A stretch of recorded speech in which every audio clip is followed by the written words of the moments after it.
Olá, meu povo, olá, apaixonado por TV, olá, você que gosta do conteúdo que eu trago aqui no canal do YouTube TV Saudades. Muito obrigado. Estou passando para te fazer um convite. Não, mas antes do convite, deixa eu te fazer um pedido. Você que gosta das entrevistas que eu trago, você que gosta do conteúdo que eu faço, por favor, me ajude a fazer o canal crescer. É muito importante para mim e que meu canal cresça para trazer sempre conteúdos melhores para vocês. Então, você que gosta, por favor, vai lá, comente, compartilhe, divulgue, se inscreva, dê like. Like é importante, gente. Eu preciso de like. Ative o sininho, pirim, pirim, pirim, pirim, que assim que o novo conteúdo entrar, o pirim, pirim, pirim vai te avisar que tem novo conteúdo. Então, muito obrigado. O convite é o seguinte: você que gosta do meu trabalho, você que gosta do TV Saudades, me acompanhe nas outras plataformas que eu tenho. No site www.tvsaudades.com.br, no Instagram, @TV Saudades Oficial, no TikTok, @TV Saudades Oficial, e no Facebook, TV Saudades. Cada um deles faz um trabalho diferente, sempre lembrando a memória da televisão brasileira. Agora eu te convido para assistir a nossa próxima entrevista.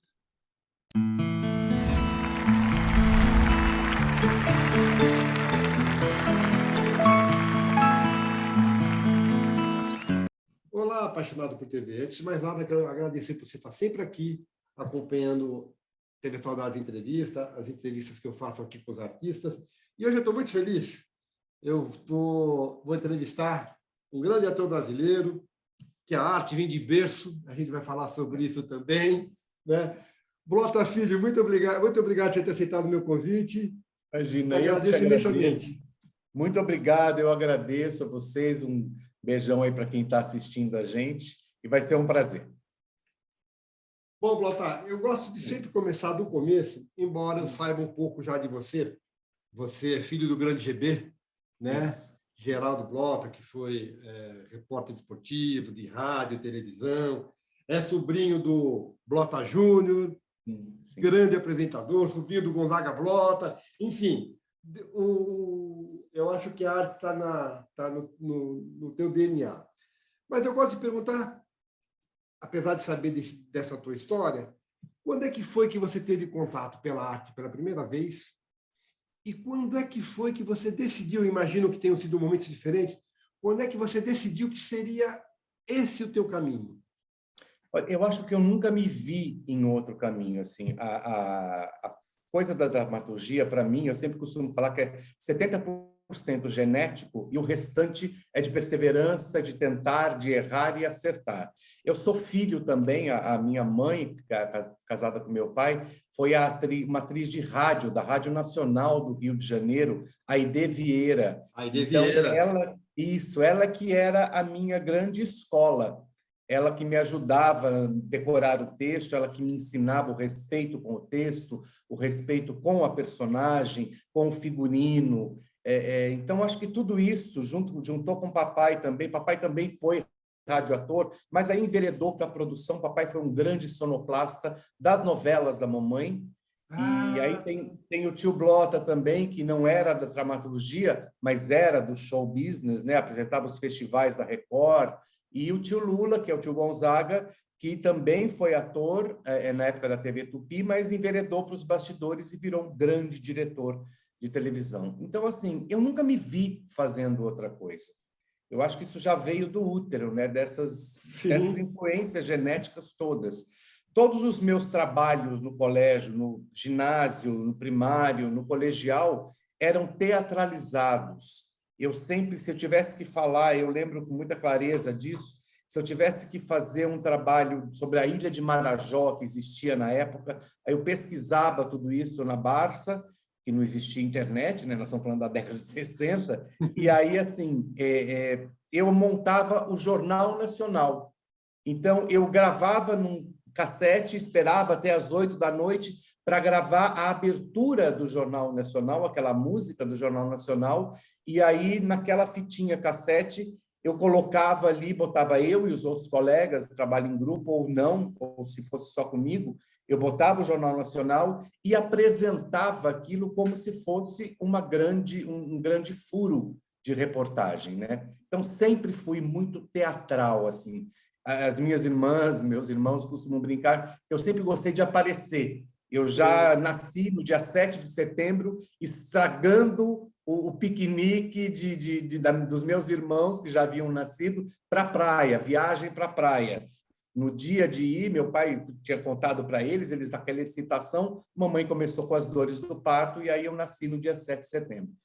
Então, é isso, assim, eu nunca me vi, nunca tive isso. É claro que depois, com o passar do tempo, fui ficando adulto, eu tinha que sobreviver, eu tinha que pagar contas, eu tinha que ter a minha vida. Apesar de morar com meu pai, aos 20 e poucos anos ainda morava com ele, e aí fui trabalhar na prefeitura de São Paulo. Trabalhei durante 15 anos no Centro Cultural São Paulo.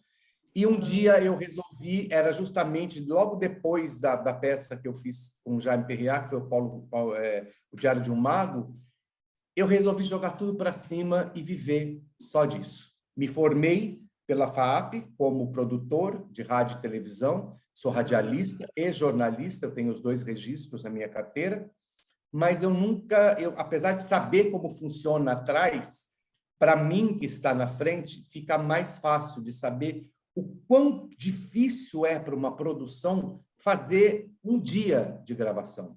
Quantas pessoas englobam aquilo, o que cada um está fazendo.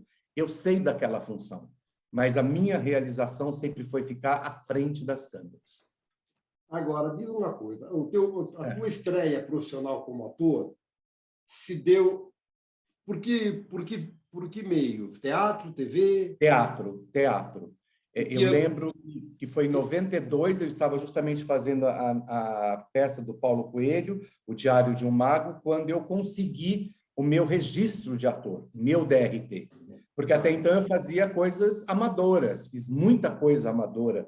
Isso desde os anos 80. Eu tinha 20, 18 anos de idade, 19 anos de idade, estava terminando o colegial no Colégio Objetivo e já participava do grupo de teatro amador do Colégio Objetivo, que tinha essas matérias extracurriculares em que a gente podia exercer na música o que quisesse, tinha os shows artísticos, tinha o teatro, tinha música, que era o Festival de Música do Colégio Objetivo. Então, sempre foi assim. Aí, de repente, eu virei profissional e comecei a poder fazer e falar, porque enquanto você não tem o DRT, você não pode abrir a boca em nada, nem em comercial de televisão. Eu ficava editado, passava e não tinha o DRT. Aí, o dia que eu consegui, foi quando eu fiz o meu primeiro comercial de televisão, e dali fui fazendo algumas coisinhas, sempre trabalhando, porque eu ainda estava estudando, pagando a minha faculdade.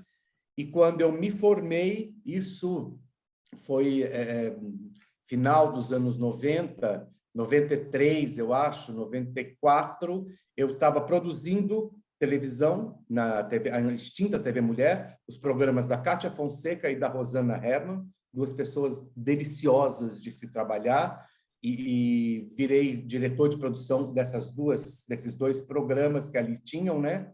Quando chegou um convite que a atriz Suzy Rego falou para o Fernando Rancoleta, que era diretor de elenco do SBT, de um teste para a novela Pérola Negra. Eu fiz o teste, já saí dali do SBT sabendo que eu tinha pego o Zacarias, que foi meu primeiro personagem em televisão, para fazer. Voltei para a TV Mulher e pedi demissão e fui viver de arte até hoje. Deixa eu te perguntar algumas coisas. Você falou que a tua estreia em novela foi Pérola Negra com Zacarias. Isso. Mas eu tenho aqui uma participação como estudante nos Imigrantes, não? Isso, eu fazia figuração. Éramos 6. Éramos 6 também, figuração, tudo figuração. E Fascinação. Ah, tá. Tudo Fascinação não, Fascinação foi a segunda novela que eu fiz. É que Pérola Negra, depois que a gente gravou, ela só entrou no ar quase 2 anos depois. Ah, tá. Então você fez Pérola Negra primeiro, Fascinação depois, mas para o ar foi o contrário. Tá. Para o ar foi o contrário. Fascinação foi muito engraçado, porque a gente estava gravando e sabia que a novela não ia para o ar. Naquela época, o SBT fazia e engavetava, deixava guardado ali. Nós sabíamos que era uma novela que o Valcir Carrasco escrevia, e que não iria para o ar. Estávamos gravando numa cidade, se não me engano, Avaré, no interior de São Paulo, quando o Henrique Martins, o saudoso Henrique Martins, o alemão, foi chamado para uma reunião no SBT, parou-se toda a gravação, nós ali ficamos esperando, quando ele volta e fala: a novela estreia na próxima quarta-feira. Nós não tínhamos o primeiro capítulo gravado ainda. Então, foi uma correria para poder... O primeiro capítulo virou capítulo 1 e capítulo 2.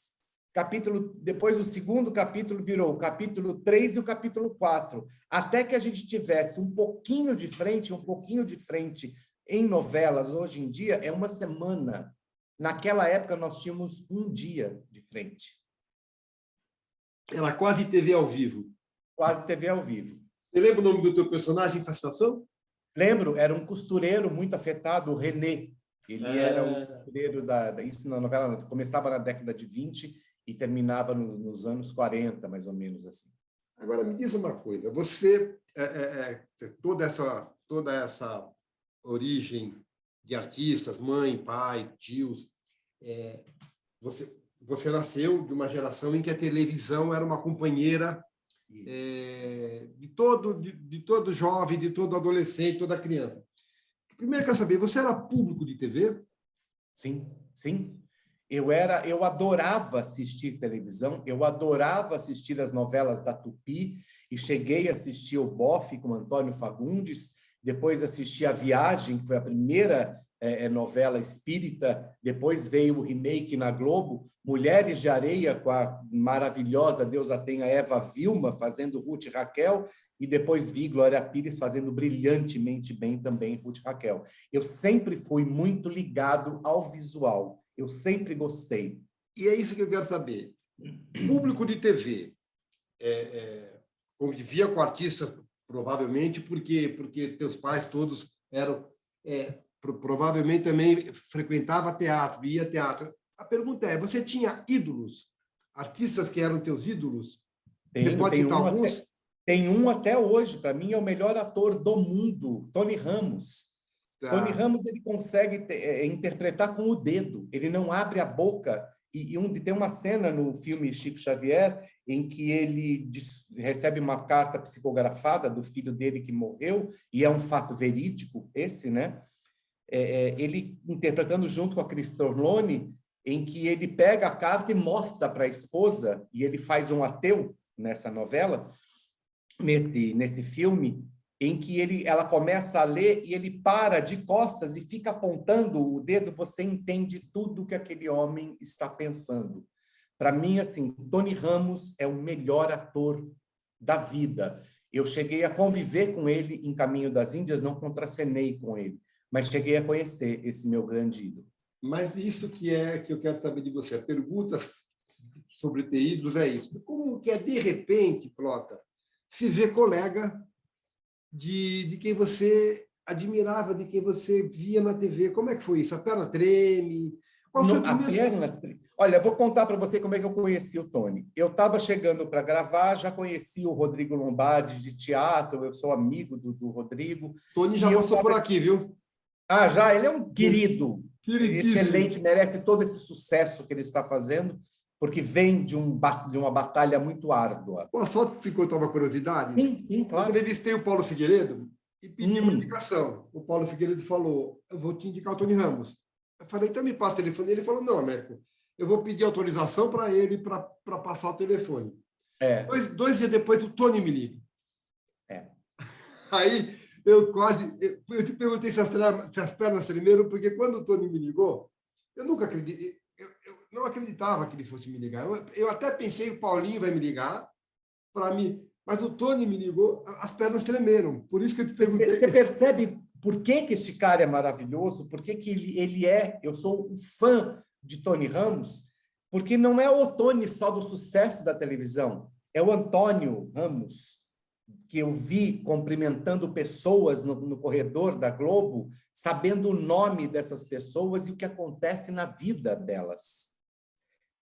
E, assim, eu estava chegando para gravar, passei, já tinha me maquiado, me vestido, estava indo para a sala dos atores, E na entrada tem uma salinha de refeitório, tem uma televisão, estava passando a chamada da novela Caminho das Índias, que eu entrei no meio e fiquei até o final fazendo o Haroldo. E aí eu vi o Rodriguinho parado, tinha uma chamada comigo. Aí eu parei, o Rodrigo me abraçou e falou assim, pô, Blota, que legal, hein? Eu falei, muito bom, nesse momento que eu tô... foi logo no ano que meu pai faleceu, 2009. Eu falei, tá sendo muito acalentador para mim. E em seguida entra uma chamada com o Tony Ramos. Aí eu virei e falei assim, isso aí é que é um ator. Esse cara, para mim, se um dia eu conseguir ser um terço, e o Rodrigo de olho regalado, olhando para minha cara, branco, eu falei, se eu conseguir ser um terço do que este homem é, para mim esse é o melhor ator do mundo. Atrás de mim eu escuto assim, muito obrigado, Blota. A hora que eu viro, o Tony está sentado num sofazinho, vestido com o personagem dele, com os pés em cima, com o texto, e ele olhou para mim e falou assim, muito obrigado, Blota. Eu falei, seu Tony, eu vou lá fora fumar 412 cigarros, depois eu volto. Eu fui para o lado de fora dos estúdios. Sabe quando uma criança ganha ou vê o Papai Noel a primeira vez, ou vê um presente, um doce, que você fica... Eu fiquei pelo menos, acho que uma meia hora, com o cigarro aceso, olhando para o chão, e aqui dentro era assim, meu Jesus Cristo, o Tony Ramos falou comigo, meu Jesus Cristo. E depois eu vim a saber que ele ligou para o meu tio, que na época ainda era vivo, e para saber como eles estavam, eram muito amigos, e ele falou assim, aliás, Blota, ele chamava o meu tio de Blota também, né, o tio Gonzaga, o tio Lula, aliás, Blota, o seu sobrinho só está lá por mérito dele, ele é muito talentoso. Quando a minha tia Cleide, que era esposa do tio eu ia te Lula, perguntar dela. Tá linda, tá maravilhosa, falou isso para mim, nego, eu chorei feito criança que perde a mãe no shopping. De felicidade, quando encontra a mãe no shopping, né? Eu imagino. Na verdade. Agora, então, assim, treme as pernas, treme o corpo inteiro. Agora, Blota, pelo que você está contando aí, são 30 anos de carreira já. Você já tem um caminho, você já tem um caminho percorrido. Uhum. Já sentiu alguma coisa ao contrário? Alguém que chegou para você e falou, nossa, estou trabalhando com Blota Júnior, um jovem ator. Como é que é essa sensação contrária, Blota? É muito doido. Eu nunca me coloco em pedestal. Eu não gosto de colocar... aliás, eu não coloco ninguém em pedestal, porque a pessoa pode se achar um troféu, né? E minha mãe me ensinou uma frase muito importante na minha vida: chegue aonde você chegar, não esqueça de onde você saiu, porque você nunca sabe se você vai ter que voltar para começar tudo de novo. Uhum. E assim, eu tenho um carinho muito especial com fã, gente que vem tirar foto, que pede autógrafo, e lembro de pessoas em novelas que fui fazer, em teatro, quando eu cheguei, da pessoa ficar olhando a minha cara, eu falei, e aí, tudo bem? Aí, vamos ser pai e filho, né? Que legal. E a pessoa parada, olhando, e eu falava assim, você tá bem? Eu falei assim, você é o professor Camilo, de Sandy Júnior. Eu falei, eu fui durante 3 anos ali naquele senhorzinho, Camilo. Ela falou assim, você fez parte da minha infância. Eu falo, imagina, o projeto era muito bom, mas já tive algumas, não é sempre que isso acontece, né? Mas é gostoso, mas, assim, não é? Já tive coisas. É legal você saber não por causa do pedestal, mas por você ser recebido, por teu trabalho, por seu trabalho ser reconhecido, né? Assim, eu lembro que na época de Sandy Júnior eu fui chamado para dar umas aulas em escolas de teatro pelo Brasil, e eu lembro que a primeira coisa que eu falava para eles assim, primeiro que tudo, meu nome é Geraldo Blota Filho. Quem está aqui é o Geraldo Blota Filho. O Blota Filho da televisão fica nos estúdios. Eu não estudei, eu não fiz escola de arte dramática, eu não vim aqui para ensinar vocês a representar, nós vamos trocar figurinhas. Eu vou dizer das minhas experiências e de como eu consegui criar um método de decorar, como é para mim ser ator. Se servir para vocês esse pequeno parêntese dentro do estudo de vocês, ótimo. Mas se vocês quiserem continuar, leiam muito, estudem sim, porque a gente sente falta. Então, assim, é muito doido. Eu lembro que a primeira vez que eu dei um autógrafo na minha vida foi justamente na época do Camilo. Eu morava em São Paulo ainda, meu pai ainda era vivo, eu peguei meu carro e fui na Avenida Paulista, numa padaria, comer um lanche ali. Pedi um pão na chapa, já existia aquela coisa das pessoas olharem você andando, você entrando, mas aquilo para mim sempre foi muito natural, eu sempre não ficava olhando para ver se estavam me vendo, olha, sou eu. Não, eu estava ali para comer um pouco de manteiga e pedir um café com leite. E aí chegou uma menina, devia ter uns 12, 11 anos, ela falou assim, você me dá um autógrafo? Eu falei, por quê? Não caía a ficha. Não é o porquê de eu sou... Por quê? Ela falou, você não é o Camilo de Sandy Júnior? Eu falei, sou, claro, sou. E outras coisas, né? A Rede Globo, fale o que quiser da Rede Globo, eu sempre fui muito feliz em todas as casas que eu trabalhei. E a Rede Globo me proporcionou mostrar o Blota Filho para o Brasil e depois para o mundo, com a venda dos projetos que a gente fez lá.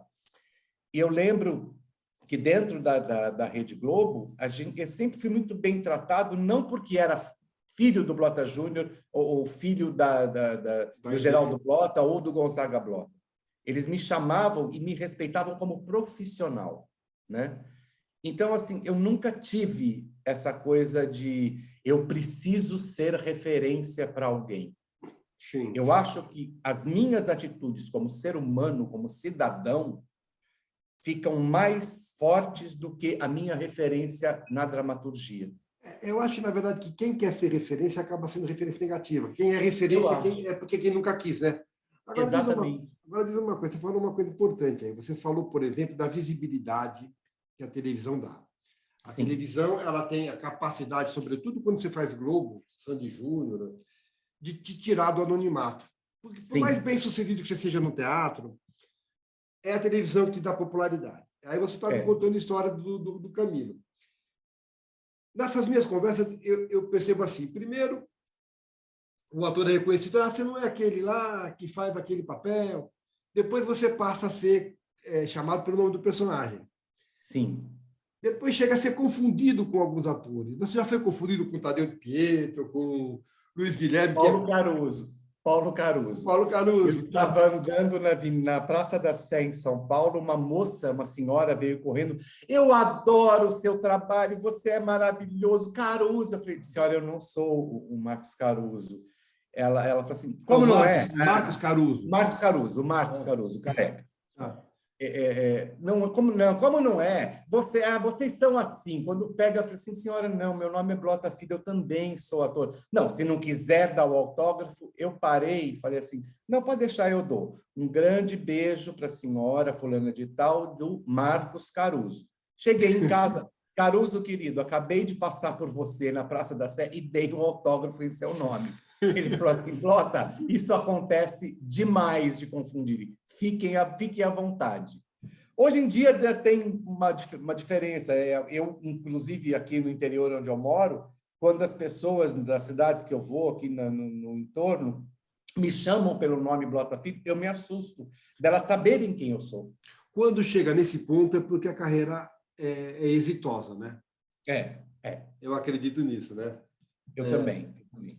E tem uma coisa, eu acho que, por exemplo, a sua geração, até porque o teu caso é um pouco diferente, porque você tem toda uma formação, mas a tua geração de atores estava muito preocupada, eu acho, com o êxito, com fazer bem o trabalho.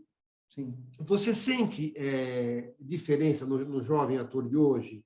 Você acha que ele chega mais preocupado com fama, ele chega menos conhecedor da história de quem sedimentou do que você chegava? Sinto, inclusive, coisas assim, de você comentar o nome, por exemplo, Eric Rezepek. Cleide Blota. A pessoa virar e falar assim, quem é o Eric Rezepek? Foi um dos maiores maquiadores da Rede Globo. Foi ele que conseguiu fazer hematomas. Você fala, porque teve um remake da novela O Rebu, né? Uhum. E todo mundo comentando, eu falei assim, eu lembro do Zembinski fazendo. Quem é o Zembinski? Eu falei, é um ator, um diretor russo que fazia uma mulher na novela E as pessoas do Brasil queriam saber quem era aquela atriz, não o ator, que fazia uma mulher na novela. Dona Então, Estanislava. pois é. Então, eu sinto que hoje em dia existe uma preocupação do chegar lá. O caminho não está importando. Pois é. Você falou uma coisa que me ocorreu uma pergunta interessante. É muito comum, muito mais comum, a gente ver na dramaturgia homens interpretando mulheres. Sim. E mulheres interpretando mulheres que se passam por homem, como é o caso de Adorim. É muito difícil. Eu vi uma peça recentemente, Dois Perdidos, direção Dois Perdidos do Moleque Fuja. Do Flávio, que o Flávio Galvão dirigiu, do Plínio, que eram duas mulheres fazendo o Paco e o Tonho. Isso. E me ocorreu o seguinte: é muito pouco comum a gente ver mulher interpretando o homem. Por que você acha que isso acontece? Eu acho que, primeiro, assim, na época anterior, assim, no meu começo, não existiam tantos recursos de maquiagem para tal. Mas homem sempre fez mulher. Sim, porque a maquiagem feminina já era um recurso. Para você deixar uma mulher com traços masculinos, não se existia ainda esses recursos que hoje em dia tem tudo. Tem de tudo, né? E antigamente, assim, os homens que faziam mulheres, eles não eram nada pejorativo aqui, assim, mas não estavam querendo fazer um travesti. Eles faziam mulheres mesmo. Mulheres. Eu cheguei a fazer no teatro um texto da Jane, não vou lembrar o nome da autora, que é da Rede Globo, inclusive, Antonini. A Regina Antonini. Isso. Regina Elas Antonini. são 9 mulheres, chama Chadas 5. E o Eduardo Martini, que é um excelente diretor, um comediante maravilhoso, um diretor brilhante de São Paulo, ele colocou 9 homens. E nós não fazíamos a caricatura. Nós entrávamos de salto alto, maquiados, vestidos, com seios, com roupas femininas, e em momento nenhum a gente mudava a nossa voz. A minha voz era essa, eu fazia a vilã da história, todos faziam com a sua própria voz, não existia aquela coisa de pegar o falsete, e juro para você, a plateia via 9 mulheres em cena, porque vai muito da essência. Sim, de você ter essa essência, é mais do que você fazer, ai, que legal, é mais que isso. Às vezes, eu já ouvi por aqui também, que às vezes a mulher precisa se despir da vaidade que a mulher tem naturalmente, para de repente fazer um homem, e nem todas, eu não sei, pode ser um caminho, pode ser. Eu sei que eu vi a Dalinéia e a Maiara fazendo Dois Pesos uma Noite Suja e foram convincentes, muito convincentes. Eu acho que vai muito assim, acho que para o homem também serve isso. A gente tem que se despir da nossa vaidade, porque o ator é um ser vaidoso por si só. É um cara que lida com imagem, né? Então vai dizer, você não é vaidoso, Brota. Sou. Eu não sou louco. Eu não sou vaidoso ao extremo. Mas eu tenho a minha vaidade. E não tem esquizofrenia da vaidade. Eu estou tendo a vaidade no personagem. Eu, por exemplo, aqui na minha casa, eu posso ficar uma semana sem fazer barba por crescer. Aí depois, no banho, eu lembro e tiro a barba. Agora, assim, se eu estou fazendo uma personagem e ela precisa de uma barba, vai ser a minha ou colada, eu tenho uma vaidade com aquilo. Eu tenho que cuidar da minha barba para ela ficar... O cavanhaque do Camilo, no começo, era o cabelo do maquiador. Ele cortava o cabelo dele e colava aqui. Então, chegava no final do dia, ele falou assim, Blota, não caiu um fio. Eu falei, o Camilo é vaidoso, ele não fica toda hora fazendo assim. E é um respeito com o trabalho daquele maquiador, daquele chefe de maquiagem que está ali. Sim, sim. Então, assim, eu acho que a gente... com a própria personagem, né? Claro. Exatamente. E, assim, já fiz personagens que não tinham, fiz agora tem um filme meu que está do Gato Galáctico, que estreou nos cinemas, está na Netflix agora, o Acampamento Intergaláctico. Eu lembro que teve uma sequência desse filme que nós gravamos de madrugada, num resort aqui em Brotas, um frio desgraçado. Eu estou só de camisa social e suspensório, cheio de gelatina verde no corpo inteiro. Era um gelo desgraçado. E assim, vinha, seu Blota, quer botar um roupão? Eu falei, se botar o roupão, vai tirar a gelatina. Tirando a gelatina, eu vou ter que passar de novo. Deixa aguentar o frio no porta, eu vou me tremer aqui, só me traz um chocolate quente, um café, eu não bebo, né? Ah, só quer um conhaque? Eu falei, não, eu não bebo, me traz um chocolate quente, se tiver. Se não, um café bem quente, para mim já está ótimo. No gravando, o frio vai embora. Não tinha isso. Se você vê a cena no ar, você fala assim, é impossível que estava 3 graus, 5 graus nessa madrugada, vocês filmando. Então, assim, eu acho que a gente tem que tirar um pouco essa vaidade do ator de, mas está 5 graus, vamos passar isso aqui de novo? Me dá aí uma toalha para eu limpar. Desculpa. Ou então, Blota, de repente, jogar essa vaidade para o trabalho, né? Quanto Claro. melhor o trabalho, mais vaidoso você pode ficar, né? Exatamente. Eu prefiro jogar essa vaidade para o meu trabalho, de fazer bons personagens. Hoje em dia eu posso falar assim, olha, esse personagem não é para mim, mas eu conheço 3 amigos que fariam muito bem, eu posso passar o contato para vocês. Tá, e faço isso, entendeu? Essa é a minha vaidade com o meu trabalho.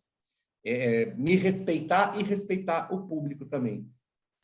Agora, me diz uma coisa. Você estudou teatro, você conhece a linguagem do rádio por causa dos teus pais, estudou teatro, começou, você disse, pelo teatro. Quando pintou a televisão? Que é uma linguagem completamente diferente. Teatro é tudo mais largo, tudo maior, né? Projeção de voz. Televisão é tudo menos. Fala baixinho, microfone, lapela, boom. Hoje acho que não tem mais nem mais boom, acho que tem hoje, né? Enfim. Não, é muito difícil. Assim, dependendo das cenas, tem o boom e tem a lapela que fica colado na nossa pele aqui. Mas o que eu quero saber de você é o seguinte: estranhou a linguagem, teve dificuldade ou tirou de letra? Pode parecer até uma coisa presunçosa, assim, mas tirei de letra. Ai, que barato, isso é bom. Porque, assim, eu nunca me preocupei em se eu estou valorizado para a câmera ou não. Eu sempre me preocupo com o jogo cênico com o meu colega. A verdade tem que estar no olho do que eu estou falando, não é só na fala. A verdade tem que estar na nossa conjunção de interpretação, no embate entre 2 atores que estão fazendo seus personagens, mesmo que não seja uma cena de briga. Pode ser uma cena cômica, uma cena trágica, uma cena romântica. Eu sempre acreditei nisso. Eu não me preocupo se eu estou aparecendo ou não. Eu me preocupo com a cena. Então, por isso que eu falo para você, eu tirei de letra por isso. Tem colegas que se preocupam, se tá, que câmera que tá. E eu não me preocupo. Essa é uma preocupação que o diretor vai ter, que o diretor de corte tem que ter. Mas essa coisa da voz, por exemplo, de falar mais baixo, isso você teve que se adaptar? Não. Foi tranquilo? Não, tranquilo. Porque assim, eu não pensava nisso. É o que eu digo para você, o jogo cênico, de repente eu tenho que chegar para a atriz que estava contracenando comigo e falar assim, olha aqui, sua cadela, já está ali escrito para mim, como ele vai falar. Entendeu? Por isso que eu falo para você que eu não me preocupei com isso. Os gestos eu posso até mexer as mãos, elas não vão aparecer, mas eu mexo, porque eu acho que seria me engessar muito naquela técnica. Né? E aí hoje em dia eu já sei aonde está o close, com quem é o dono daquela cena, quem é o foco da cena, se eu sou escada ou se a pessoa vai ser escada, para que a cena cresça. Não é que eu vou subir em alguém ou alguém vai subir em mim para aparecer mais ou menos. Já trabalhei com gente assim e não é gostoso. Não é legal você ter um colega de cena que muda uma marcação no gravando para te ver rendido ou para te ver vendido. Isso é um problema de vaidade, uma vaidade feia daquela pessoa, não é meu. Você então, deve... o texto, a minha mãe me ensinou isso, desculpa te interromper, a minha mãe me ensinou isso. O texto diz para você quem é aquele personagem. E muitas vezes era assim, vou fazer isso aqui gritando. Ela falou, por quê? Porque ele tá bravo. Ela virava para mim e falou assim, isso no teatro amador, tá? Mamãe não chegou a me ver profissional, infelizmente. Nem na televisão. Ela falou assim, mas por quê? Ele está aqui, ó, ele está brigando com o cara. Eu falei assim, desde quando quem grita mais ganha a briga? Faz um tom abaixo. Aí eu fazia, chegava no ensaio, brilhantemente feito pela minha mãe, a ideia dela, dava certo. Tua mãe foi tua primeira diretora, então?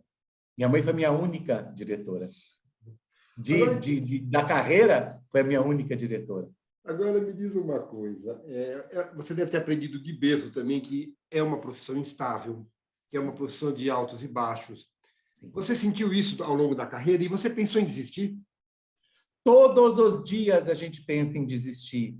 Quando você está muito tempo sem trabalhar e as contas vencem e você tem que pagar, você tem água, luz, aluguel para pagar e não tem o dinheiro, e todo dia eu falo assim, não, chega, eu vou fazer outra coisa, vou virar digital influencer, vou fazer alguma coisa para a internet para ver se entra.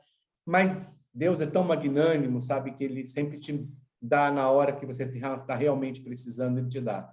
Mas já passei perrengues. Quando eu morava em São Paulo, eu mudei para cá, para o interior, tem um ano e meio. Você mora onde? Eu moro na cidade que meus tios e meu pai nasceram, em Ribeirão Bonito, perto de São Carlos. Eu vendi a casa que era do papai lá, paguei os outros herdeiros, tudo. A minha parte eu vim para cá, aluguei um apartamento lindo aqui. Minha irmã morava aqui há 13 anos, minha irmã também era de São Paulo. Eu moro na mesma rua que ela. Então, eu vim para cá. E aí, assim, quando eu morava em São Paulo, eu lembro de ter ficado 20 dias da minha vida comendo pão, porque era o que eu podia comprar. Café da manhã, almoço e jantar era pão com manteiga. Agora, Blota, você é uma pessoa que tem pudor em pedir trabalho? Você não acha errado, é uma questão sua. Não, eu não acho errado quem fica pedindo, quem liga para produtor de elenco. Primeiro que eu não conheço os produtores de elenco, porque mudam constantemente, né? Mas eu não sou aquele que fica indo ligando, ou tem alguma coisa aí para mim, ou indo na emissora, ou vai na festinha de tal ator e diretor, porque lá eu não consigo. Eu não acho errado quem faz isso, até admiro muito quem faz isso. Eu não consigo. Mas, felizmente, não falta trabalho pelo que você está dizendo, né?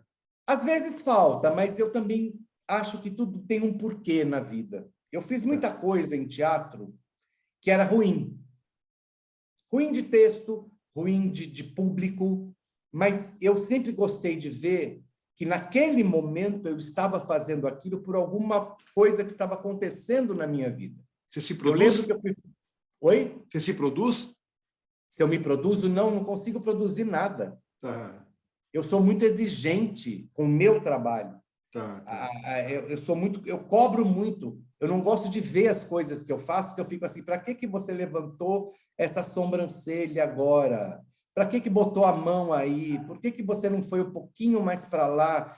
Não, a dicção, eu me cobro muito. Você não gosta de se ver, então? Não. Mas consegue sentir, consegue perceber a evolução do ator. Sim. Porque assim, eu não consigo me ver. Se eu assisto novela, é impossível, né? Você está assistindo, eu apareço, eu esqueço, eu fico olhando para mim para ver se eu estou reagindo, se eu estou sujando a cena do colega com muita reação. Aí eu falo, puta, na próxima eu não vou reagir tanto assim. Mas nem com o passar do tempo, se você gosta de ver trabalhos antigos?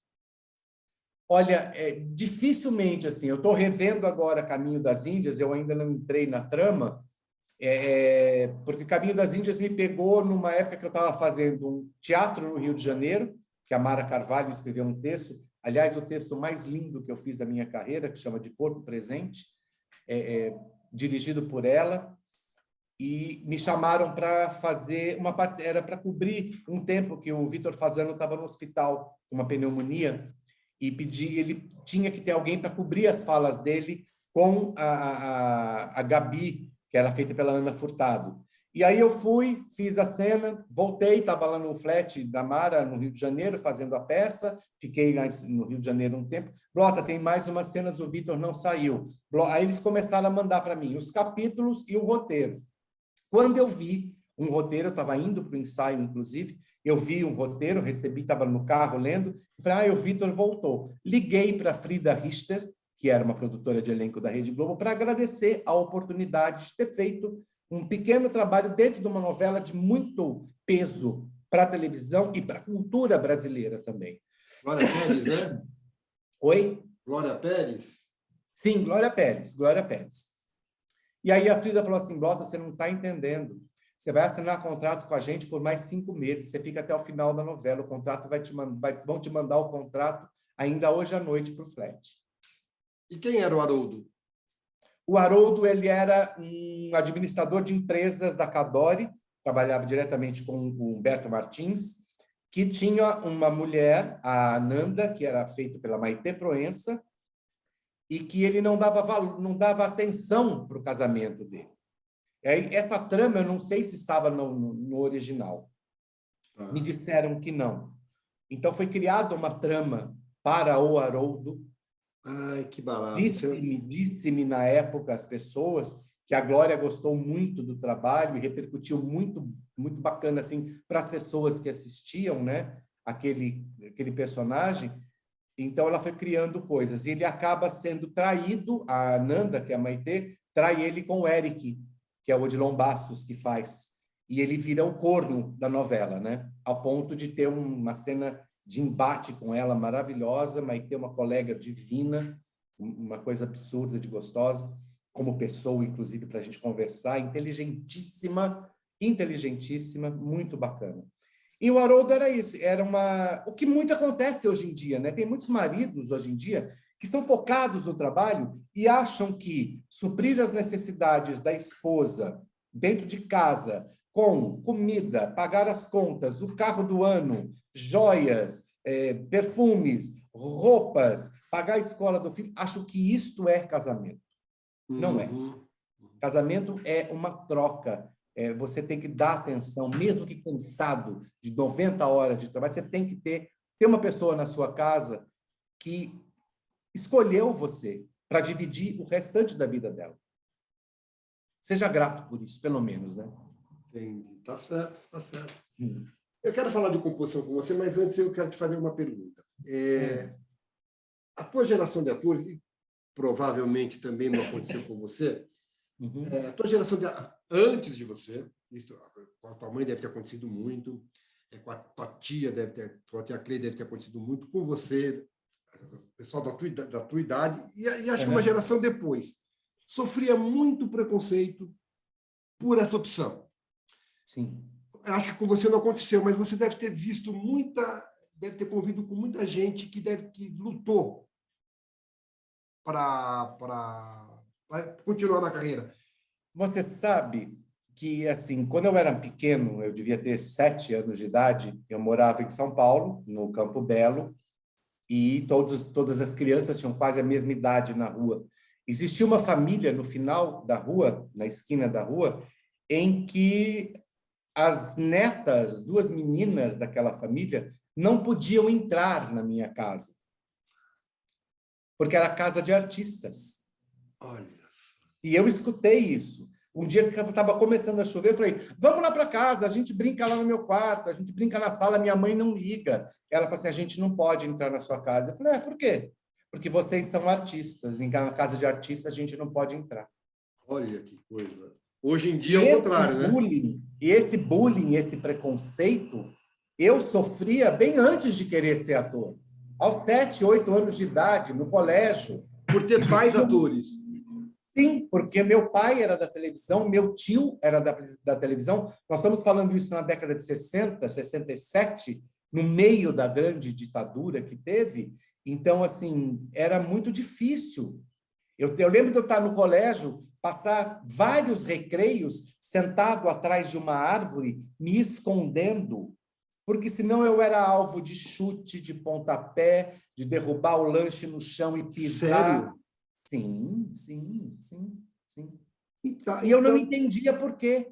E eu chegava em casa muitas vezes chorando e falava para a mamãe, mas por que eles estão fazendo isso? Ela falava assim, não ligue. Eles estão bebendo de um veneno deles. Não deixe que o veneno deles entre na sua vida. Não faça nada. Fique quieto. deixa, a resposta vem depois. Eu acho que veio a resposta, né? Talvez aí esteja a explicação por que você estava preocupado em êxito e os jovens hoje talvez de sucesso. Porque acho que eles não só... Talvez... Eu viajei aqui, né? De repente. Sim. Vamos falar de composição? Vamos. Você, Blota, como é que você compõe os personagens? Eu sei que tem. Já vem no texto, tem a direção. Primeiro eu quero saber o seguinte, até que ponto o ator tem autonomia para compor? Você gosta de compor de dentro para fora ou de fora para dentro? Você falou do cavanhaque, do Dr. Camilo. Isso veio em sinopse? Como é que é a tua composição? Você pensa primeiro no aspecto físico, no aspecto de aparência, ou primeiro no emocional? No teatro, eu penso nos dois ao mesmo tempo. Né? Na historinha que ele vai ter para ser o que ele é, do que a sinopse nos dá, e o corpo físico que ele vai ter. Em televisão, eu penso só na trama, porque ali está para mim, porque muitas vezes, no teatro você já sabe o que vai acontecer com o teu personagem. Você tem a obra inteira na sua mão. Você sabe que Romeu e Julieta vão morrer no final. Você sabe que as famílias não vão ser amigas, mas vão se tolerar. Na televisão, não. Então, muitas vezes, eu estava lendo e eu falava assim, Jesus amado, mas eu vou falar isso para quem? Por que eu tenho que falar isso? Aí eu tento lembrar de coisas da novela quando eu comecei. É lógico que quando veio Zacarias na minha mão, eu sabia que ele era meio vilão.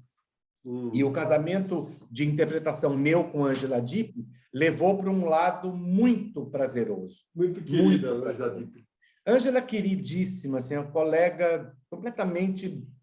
Relaxada para burro, né? Relaxada com tudo, mas muito profissional. Ela é uma menina brilhante, assim. Também passou por aqui já. Ela é perfeita. Eu costumo... As pessoas acham até maluquice. Eu penso num cheiro para o meu personagem. Ele tem que ter um perfume. Ah, que interessante. Alguém já me disse isso também. Não tem coisa mais pessoal do que o seu cheiro. Sim. Só você tem aquele perfume. Sim. Talvez você passou numa sala, quando alguém entra e fala assim, ele esteve aqui. Ele passou por aqui hoje? É isso. E para cada trabalho você escolhe um perfume diferente. Sim, tem um perfume.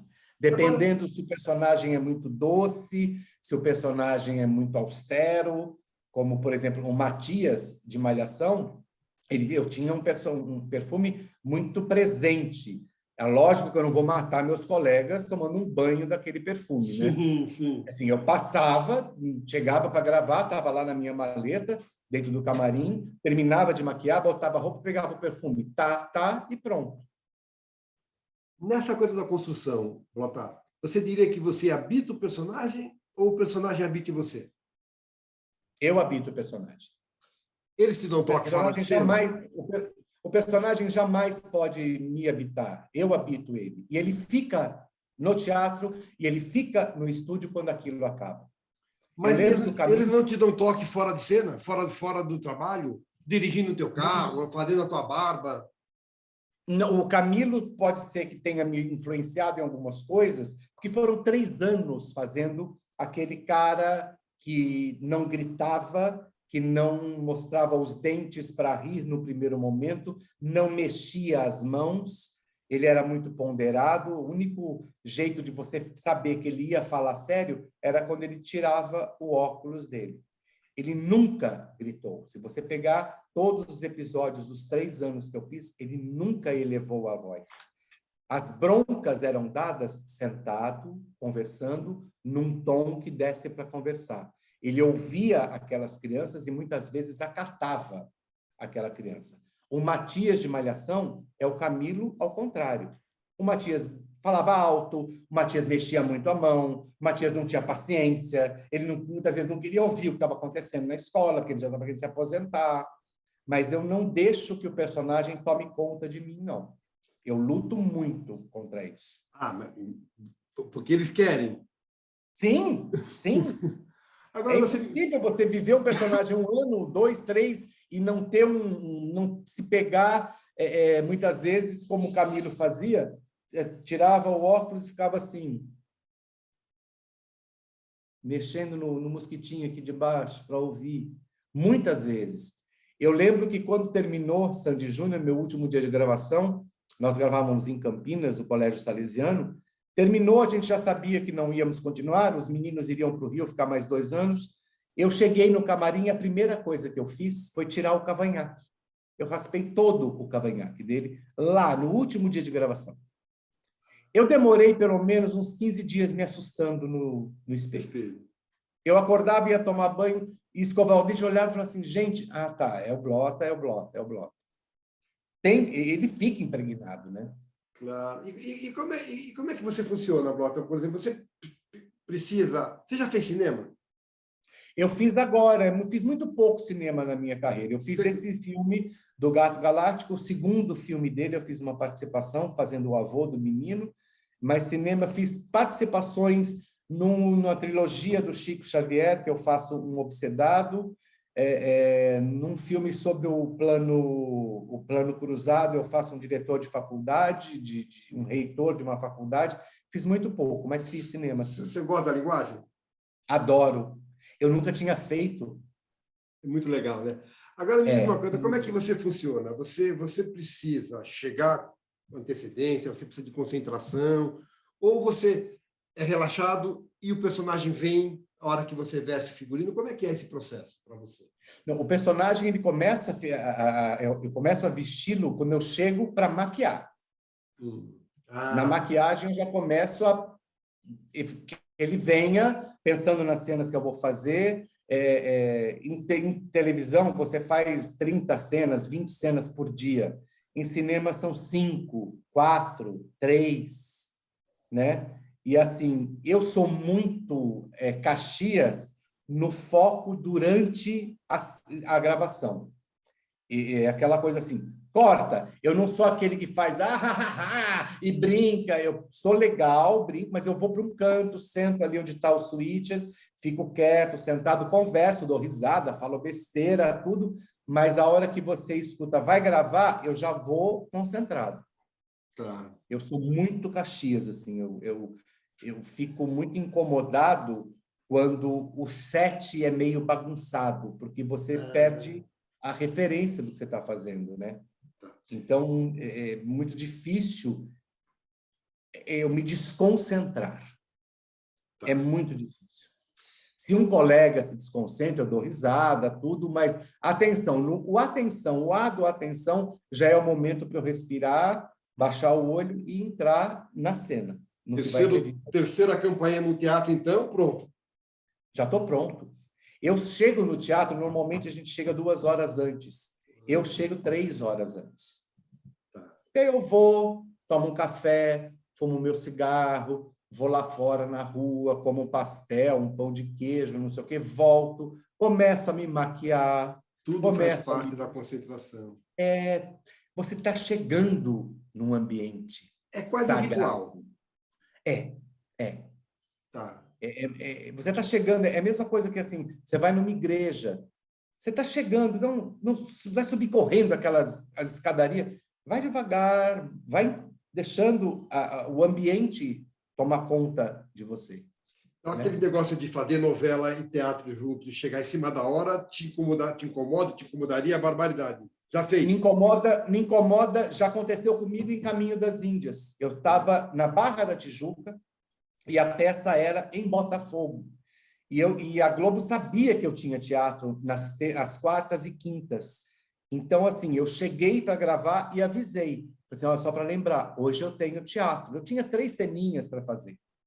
Hoje eu tenho teatro.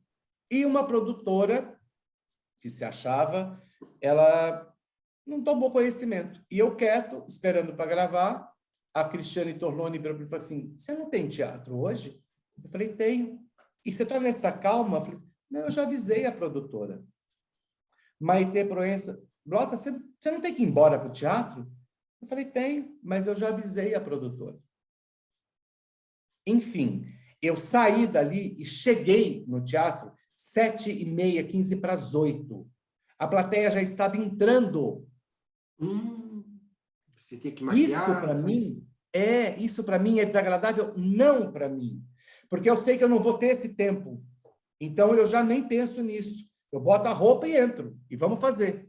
E acalma o coração durante o espetáculo. Mas eu acho um desrespeito para aquela pessoa que chegou no horário. Sim, sim, sim. Eu tenho muito assim, eu sou muito Caxias com essa história de horário. Se a minha gravação começa às 1h no estúdio, ao meio-dia, 11h30, meio-dia, eu já estou na emissora. Você está me dizendo que você tem muito respeito pela profissão. Sim, muito. Muito. É uma profissão ingrata e, se você não a respeita, ela é vingativa. Não precisa me dizer qual. Nem num caso, nem no outro. Mas já houve personagem que você se arrependeu de ter aceitado e já houve personagem que você se arrependeu de ter negado. De ter negado nunca e de ter aceitado também nunca. Porque foi aquilo que eu falei para você. Aquele personagem pode não ser um grande personagem. Não existe grandes personagens numa obra. Todos têm a sua importância. Claro. Mas claro. naquele momento eu estava, por exemplo, numa peça que eu fiz no ano que minha mãe morreu, 92. Minha mãe morreu e quando eu soube que minha mãe tinha 4 meses de vida, eu fui para o teatro fazer 1000 pessoas darem risada. Uhum. Então, naquele momento, aquele personagem, aquele projeto era a minha válvula de escape. A minha mãe morreu, eu estreei a peça, viajei, foi off São Paulo, né? Nós fomos para Araras estrear o espetáculo, justamente na semana, depois de 7 dias da minha mãe morta. Eu fiquei de luto 7 dias, assim, falei com a diretora, eu volto depois da missa de 7º dia. Voltei e tive toda a crise de saudade, de luto, de choro, de desespero dentro de um quarto de hotel. Indo de ônibus para a cidade fazer. Então, assim, eu nunca me arrependi de ter dito não e aprendi a dizer não e nunca me arrependi de ter dito sim. Pode ser que aquele projeto não foi maravilhoso, mas para mim, naquele momento da minha vida, ele serviu para alguma coisa. Entendi. Eu vi aqui que você fez Por Toda a Minha Vida, homenagem a Elis Regina, você fez o Paulo Machado de Carvalho, que foi um personagem real, personagem que existiu, muito provavelmente deve ter convivido com os teus pais, teu pai deve ter conhecido. Pergunta que eu faço. Foi o único personagem que existiu que você fez? Eu não lembro, mas eu acho que sim. O Paulo Machado eu fiz no Elis e fiz no Adoniran. Ah, você fez no Adoniran também? Adoniran Barbosa também. Em Toda a Minha Vida, no Por Toda a Minha Vida.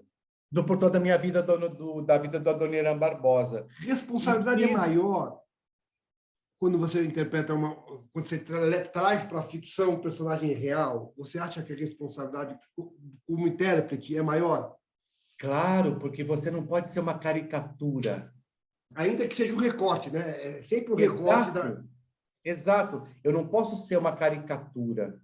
Eu lembro que quando me chamaram para fazer o Paulo Machado de Carvalho, naquela semana ele deu uma entrevista no Jô.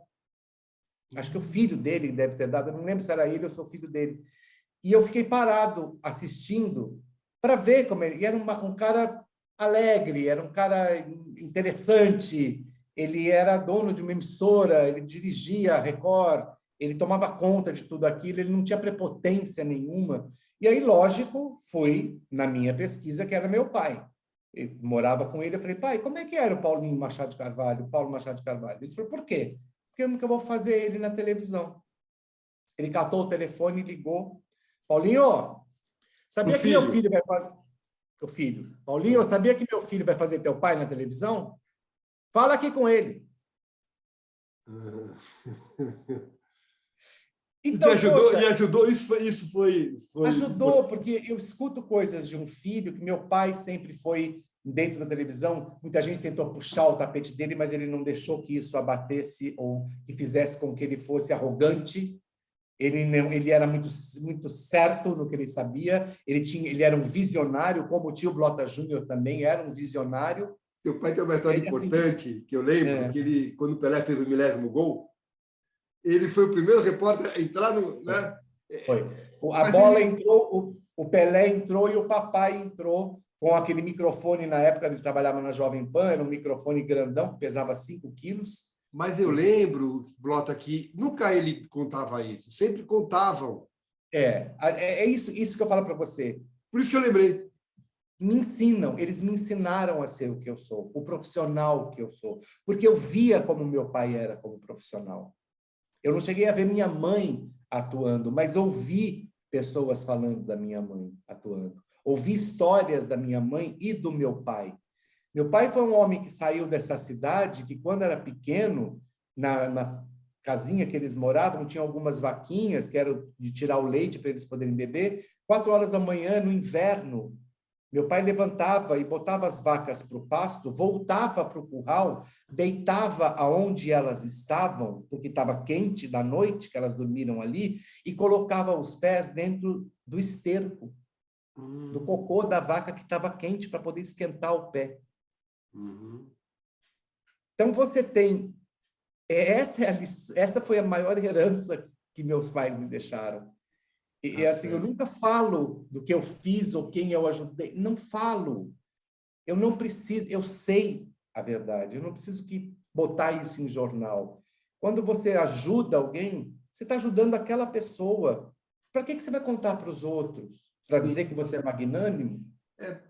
Justamente porque eu soube dessa história do Pelé, ouvindo outros colegas contarem, eu não lembro de ter ouvido o GB, né, como ele era chamado. Papai nunca contou, papai nunca falou. Eu lembro que até está na casa do meu sobrinho, no filho da minha irmã, que teve uma página dupla de um jornal, onde o slogan era: a bola estava com Pelé. 1000 gols, a bola estava com Pelé. E um microfone com Geraldo Blota. Agora, Blota, a gente falou do Paulo Machado de Carvalho, mas eu acho, por exemplo, que principalmente teu tio, o Blota Júnior foi muito grande na televisão. As pessoas não lembram. Né? As pessoas mais novas não lembram, mas o Blota Júnior e a esposa dele, Sônia Ribeiro, foram muito grandes, mas o Blota foi muito grande. O Blota merecia uma minissérie, ou pelo menos estar na história de alguém que... Né? Você não tem vontade de fazer o Blota Júnior? Tem um livro que chama Blota Júnior, A Elegância no Ar, que conta desde quando ele saiu, dele aqui em Ribeirão Bonito, até quando ele saiu e virou... Ele era o mais velho dos irmãos, né? Era o mais velho, era o irmão mais velho. Até que ele virou o Blota Júnior da televisão, o senador, o ministro de turismo, o secretário de cultura, de vários governos federais que existiram. Ele era um criador também, né? Sim. Ele era, assim, meu tio, ele foi, de todos... Eu acho que ele foi o único que se formou em Direito na Faculdade de São Francisco, São Paulo. Foi o único. Então, você não pensa, você não teria orgulho de fazer, de repente, na dramaturgia, ainda que no pequeno papel... Eu cheguei a fazer o tio, não caracterizado como ele, mas na minissérie da Hebe Camargo, com a Andréa Beltrão, eu faço um cara que vai entregar um prêmio de rainha da televisão para ela. E lembro que o marido dela, que era o diretor, veio falar comigo e ele começou a falar. Eu falei assim: aham, eu sei. Meu tio era o Blota Júnior, ele entregou esse prêmio para ela. Ele parou, a Andréia virou e falou assim: eu vou chamar ele de Blota quando eu vier abraçar ele, tá? Então, assim, não estava caracterizado. Nem lembro se foi ao ar ela falando obrigado, Blota, para mim. Mas deve ter sido orgulho danado, né? Exato. Infelizmente, nós somos um país sem memória. E exatamente é esse o trabalho que eu faço, o memorialismo. Eu tento resgatar esses nomes, né, que foram não só os grandes nomes, mas também quem fez televisão, quem foi coadjuvante a vida inteira, ou quem foi um pouco mais que figurante, eu tento resgatar. E o Blota, nossa senhora, eu sou um ano mais novo que você. Eu sou do dia 12 de outubro de 61. Mas eu lembro, na Record, o Blota Júnior, o dia 7, que era o dia especial, né? Nossa Senhora, o show do dia 7. Todo dia 7. O Blota era o apresentador oficial, ele e a esposa dele. E Assim, a tia Sônia. Eles eram a voz da Record. eles eram a voz. Era o casal da voz da Record. E hoje, E é Johnny isso que eu Blota falo. Júnior... Hoje em dia, as pessoas não sabem quem é, dentro da carreira delas, você não sabe quem é Paulo Outram. Procopio Ferreira. Eu trabalhei com pessoas que não sabem quem é Paulo Outram. E o Paulo Outram morreu outro dia, historicamente, né? Sim, sim. Agora, Procopio Ferreira, mais tempo ainda, imagina. Mas, exato, exato. Daqui Eu a lembro pouco... quando eu estava fazendo Malhação, tinha um menino, o Guilherme, ele era muito focado e queria saber e vinha conversar comigo. Quando ele ficou sabendo, ele vinha fazer, mas você conheceu? Eu falei, não conheci. Eu li a respeito, tem biografias, eu gosto muito de biografias de pessoas, né? Porque sempre fica no nosso arquivo, porque eu nunca sei quando eu vou precisar de algum detalhe daquela pessoa para fazer uma outra personagem. E aí eu lembro que eu trouxe para ele um livro meu, que eu tinha ganhado, que contava a história, a trajetória de um teatro do Paulo Outram, e dei de presente para ele. Eu falei assim, leia isso, você vai entender o que é um ator que trabalhou no Beabá, o Bandeirante. Eu acho que esses atores, Lima Duarte, Laura Cardoso, Paulo Gracindo, o Chico Anísio, eles são bandeirantes, eles abriram a estrada para que a minha geração pudesse passar. E a minha geração... Até a geração anteriores a você. Sim, elas vão passar. Eu só espero que elas tenham a mesma gratidão por aquela estrada, por esse caminho que foi arduamente feito, trilhado por eles. Tá certo, é isso mesmo. O que é mais difícil para você, Blota? Eu sei que todo ator adora e precisa da desconstrução. Sim. Mas aquele personagem que você não conhece, de tão distante de você, é mais difícil, é mais desafiador, é mais instigante, ou aquele que de tão próximo cutuca tuas feridas? Qual que é mais difícil, qual que é mais prazeroso, qual que você gosta mais? Eu acho que cada personagem tem os seus desafios e tem as suas cutucadas. Eu lembro que quando eu ainda era amador, isso na década de 80, eu fui fazer Édipo Rei, num festival que tinha no Teatro Gazeta, com o Rubens Fernandes, que era um professor de jornalismo daquela faculdade, e os alunos convidaram a Ângela Barros para dirigir, e ela me convidou para fazer o Édipo. Então, assim, Édipo Rei, para mim, era desafiador, porque era um cara que se apaixona pela mãe sem saber, tem filhos com ela, e ao saber de tudo aquilo, fura os próprios olhos. Então, a minha percepção na época era entender por que ele fura os olhos. Ele não quer ver a realidade. É uma cegueira. Pode ser que ele até seja uma história da mitologia que ele fura, mas tem muita gente que hoje em dia não quer ver, né? Ele me desafiou nisso. Eu tinha 20 e poucos anos e o Édipo já tinha 50.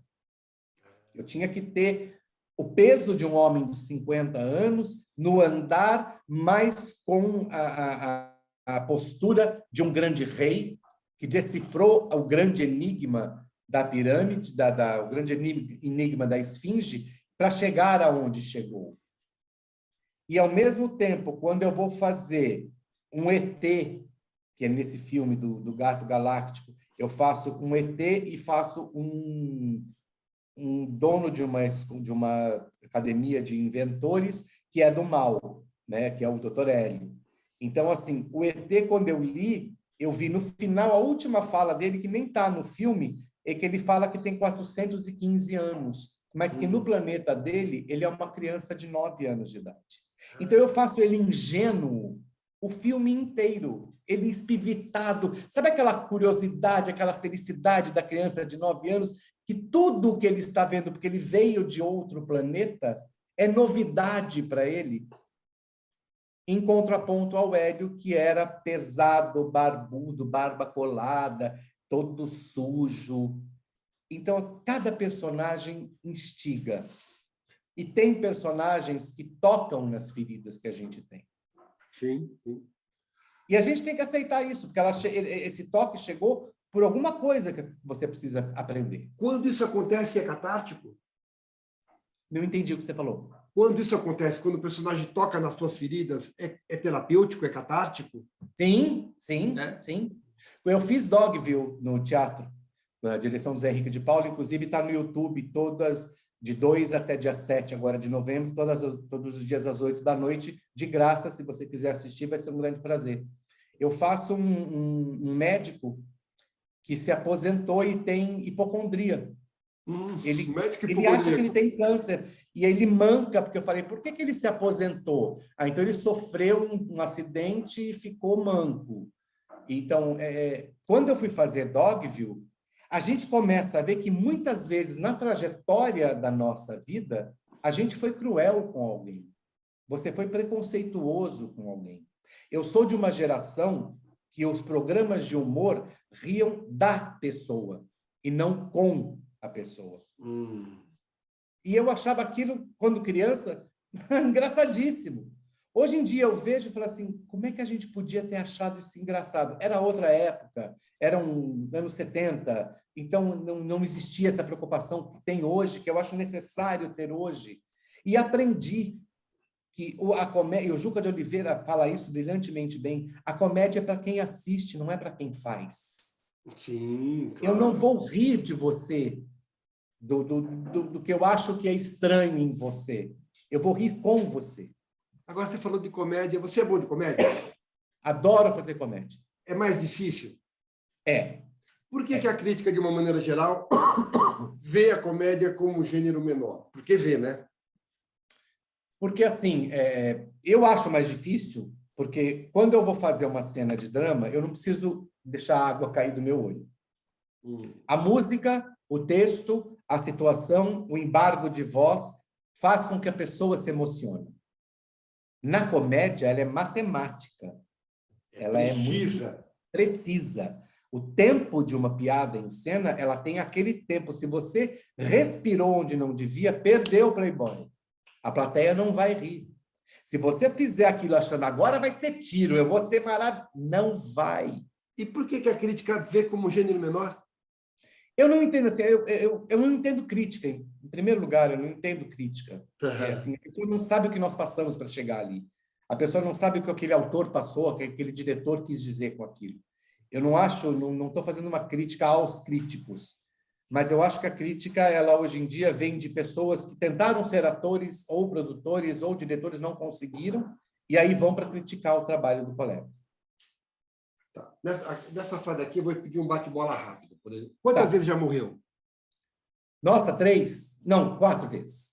É interessante gravar a morte? Faz pensar na finitude? Sim, sim. Você tem medo da morte? Não, eu tenho medo de como morrer. Mas gravar cena de morte, você gravou isso em televisão e teatro, você fez morte? Gravei em teatro e em televisão. Em televisão, cheguei a fazer umas cenas que eu ficava dentro do caixão com algodão na boca, no nariz, dentro do caixão, fechavam aquele caixão, andavam com ele e eu dormi ali dentro. É interessante? É. E faz pensar na finitude? Faz, claro, lógico que faz. Acho que nenhum trabalho que a gente faça não te faz pensar em alguma coisa. Qual é a receita ideal para o sucesso do ator? Talento ou vocação? Vocação, talento, os dois juntos. Mas qual que pesa mais? A vocação. Porque você tem que ter vocação até para o período de vacas magras. E eles são longos, e eles existem, e eles vêm. No palco, Blota, como ator, o que é mais interessante? A reação esperada ou a reação surpreendente? A reação surpreendente. Aquela fala que você ensaiou durante meses e que você passou despercebido, você fala e você escuta da plateia assim, ah, não, jura? Então, cacete, alguém entendeu. Mas ela não é perigosa porque a partir do momento que ela acontece, ela não passa a ser esperada também? Não, aí você cai na cilada da profissão. É isso que você não pode cair. Ela aconteceu naquele momento. O teatro, ele é um projeto, uma obra em que o público muda todos os dias. A televisão, o público é o mesmo todos os dias. O que muda é a história, entendeu? Então, você tem que saber ali, se você no dia seguinte quiser copiar o sucesso daquela pequena fala, não vai acontecer. Ô, Blota,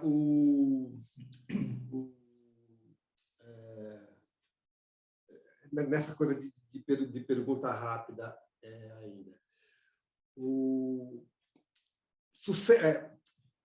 protagonista num projeto meia-boca, e quando eu falo protagonista, eu também estou falando em remuneração. Sim. Ou um personagem secundário num projeto muito bom. Um personagem qualquer, em qualquer tipo de projeto. Ganhas muito ou ganhando pouco. Eu nunca ganhei em televisão 2 dígitos. Eu nunca ganhei em teatro 2 dígitos. Agora eu estou começando a pensar, quando vem para mim, vem 2 dígitos. Muitas vezes eu não sou escolhido para aquele projeto. Mas, independente do que seja, o protagonista ou o secundário, para mim, a responsabilidade é a mesma. Eu vou os defender com a mesma cautela, com a mesma dedicação e com o mesmo carinho. Mas um projeto bom é sempre melhor que um projeto meia-boca, né? Depende. Eu já fiz projetos meia-boca, que naquele momento ele era bom para mim, no momento de vida que eu estava passando. Entendi. Eu sempre gosto de ver que tem... O copo, para mim, nunca está meio vazio. O copo, para mim, está quase cheio. Você falou que quando acabou o Camilo, lá de Sandy Júnior, a primeira coisa que você fez foi tirar o teu cavanhaque. Isso. Quando um trabalho acaba, que nem, por exemplo, acabou esse, seja no teatro, seja na televisão, qual é a primeira sensação? Luto, alívio, vazio? Eu acho que é luto. A gente vai para um luto menor do que a perda de um ente querido, mas é um luto. Você está se despedindo de uma pessoa que te acompanhou. Você dormiu, acordou, jantou, foi ao banheiro, tomou banho do lado daquela pessoa durante 3 anos. E eu vejo que você lembra bastante dos personagens pelos nomes. Quando acaba o trabalho, passado esse luto, para que gaveta da tua emoção eles vão? Onde é que eles ficam guardados? Eles ficam aonde eles nasceram. Lá. De vez em quando, sabe aquela pessoa que morre e que de vez em quando você lembra? Puta, hoje é aniversário de fulano. Nossa, fulano, isso não é uma coisa que você leva a vida inteira. Porque essa pessoa foi embora. Mas você guarda souvenir de algum? Você guarda algum tipo de souvenir? Não, não. Tá. Material de figurino, não. Aquilo é dele, não é meu. Agora, eu te perguntei lá atrás se você tinha se arrependido de algum papel que tinha aceito. A pergunta agora é outra. Tem o Blota Filho tem alguma restrição para cena, para papel, para personagem? Alguma coisa que você não faria de jeito nenhum? Não. Eu acho que hoje em dia, eu estou em 62 anos, é muito difícil alguém vai querer me ver pelado numa cena. Muito difícil. Eu vi. Mas se tiver e tiver um porquê, não for um nu gratuito, e eu falo isso porque durante a minha carreira, quando jovem, eu escutei de um diretor e saí do projeto por causa disso, é assim, nessa hora você passa pelado, tá? Eu falei, por quê? Não, é só para ter uma coisa para chamar a atenção da plateia. Eu falei, por quê? Se não tem um porquê, para que você vai botar? Eu sempre gosto de lembrar de uma das cenas mais bonitas que eu vi no teatro, todas as que eu vi, foi uma nudez frontal da Glória Menezes, numa peça que ela era uma doente terminal. Exatamente. Aos 70, você assistiu essa peça? Assisti. Foi uma das coisas mais lindas, nada de erótico, completamente dentro do contexto, e o teatro chorou. É. Porque tem um porquê. Existe uma razão para aquilo. Eu, quando fui assistir Rei Lear com o maravilhoso, querido demais, o Raul Cortez, ele, quando perde tudo, ele vem para frente do palco e tira a túnica e fica nu. Ele já era um senhor de 80 e poucos anos ali. E aí você entende, tem um porquê. Sim. Existe um porquê. Eu não sou pudico, eu não sou... não tenho isso. Não tenho. Se tiver um porquê, vamos fazer. Perfeito. Sem problema nenhum. Perfeito. Mas tem que ter um porquê. Gratuitamente é só água e normalmente quando você vai na padaria, eles tiram da torneira. Você é caqueiro? Não, não. Você decora fácil? Já foi mais. Hoje em dia, com Uhum. 60, assim, eu acho que eu fiquei muito tempo sem fazer também. Porque decorar é um treino, né? Você exercita essa coisa que eu chamo de músculo, né? Que é o cérebro. É como fazer ginástica. Mas já decorei uma peça em 8 horas. Agora, e o Eu caco? decorei em 8 horas. E o caco? O carro? Caco, o improviso. Você já trabalhou com quem improvisasse demais? Sim, É sim. difícil? Depende. Se o caqueiro está fazendo para crescer a cena, eu entendo. Se ele está fazendo para ele aparecer, aí eu já fico, opa, não vou rir, não acho aquilo legal. Eu trabalhei, fiz a novela Carinha de Anjo, e a Leonor Correia disse para mim e para a Carolina Lobac, minha parceira de cena, ela falou assim, fiquem à vontade para botar o que vocês quiserem na cena. Então, mas eu combinava, eu ensaiava com a Carol na noite, depois que saía do estúdio, eu ia para a casa dela e ensaiava todas as nossas cenas da semana, para decorar juntos. Então, a gente sabia até que cacos a gente iria colocar ali. Porque o caco é uma coisa que tem que acrescentar à cena. Ela não tem que puxar o foco para você. Sim. Já substituiu em teatro? Muito. Substituí um ator no Trair e Coçar, o Osmiro Ramos, que Deus o tenha, que ele estava dentro do Teatro Bibi Ferreira para fazer a peça Trair e Coçar. Eu já havia feito durante alguns anos, substituindo o César Pesuoli, que estava fazendo televisão. E quando eu lembro que eu estava na casa da Márcia Manfredini, uma amiga minha maravilhosa, minha grande parceira de vida, quando me ligaram, Blotinha, você está ocupado? Eu falei, não, está em cartaz? Eu fiz, não, o que houve? Você pode vir para o Bibi Ferreira agora? Eu falei, o que aconteceu? O Osmiro acabou de sofrer um AVC, ele não sabe onde ele está.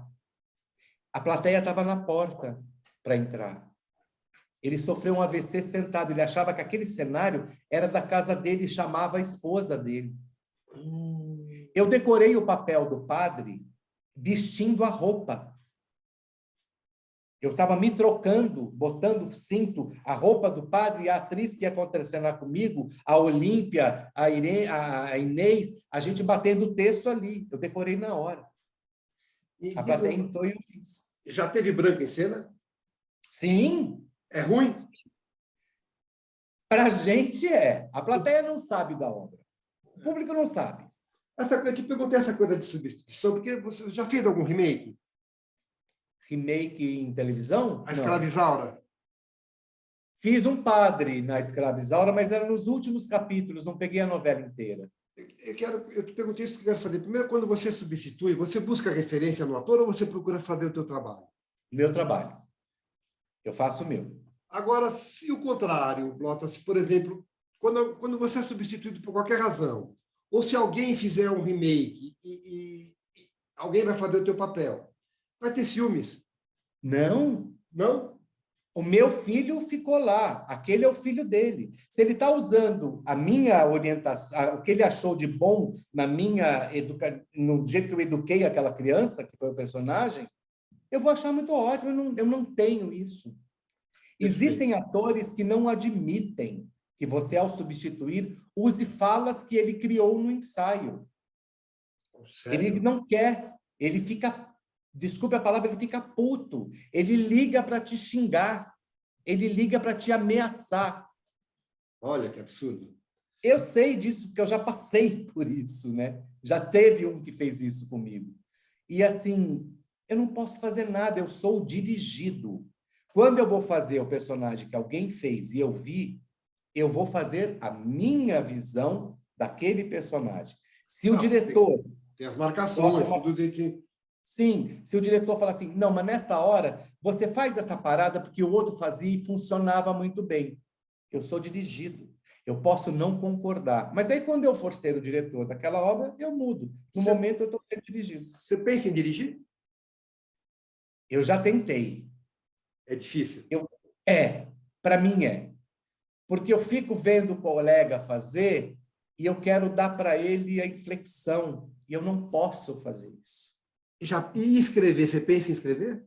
Você sabe, menino, que eu já tentei escrever 2 espetáculos. Um que chama As Velhas, são 2 senhoras, que é 2 homens fazendo 2 senhoras, são irmãs, professoras aposentadas, que vivem num apartamento, e elas são muito fofoqueiras e tudo mais, e elas, para ganhar um pouco mais da aposentadoria, elas criam o Disque Ebó. Então, a pessoa liga para a casa delas para fazer um despacho.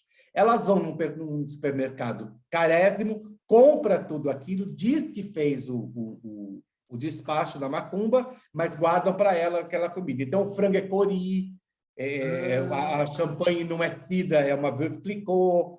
E eu já tentei escrever isso. Mas depois que eu vou escrevendo, eu fico olhando e falo assim, não, isso aqui não é bom. Isso, quando eu vejo, só tem o título. Esse das velhas eu tenho até metade, assim, falta o final, mas eu ainda tenho que ter um estalo. Quando eu faço essa pergunta, eu sempre digo o seguinte: eu não gosto de escrever. Eu gosto de ter escrito. Porque escrever é cansativo. Solitário. Solitário e cansativo. É extenuante, porque você abre um canal. Eu gosto de ter escrito. Ter escrito é muito bom.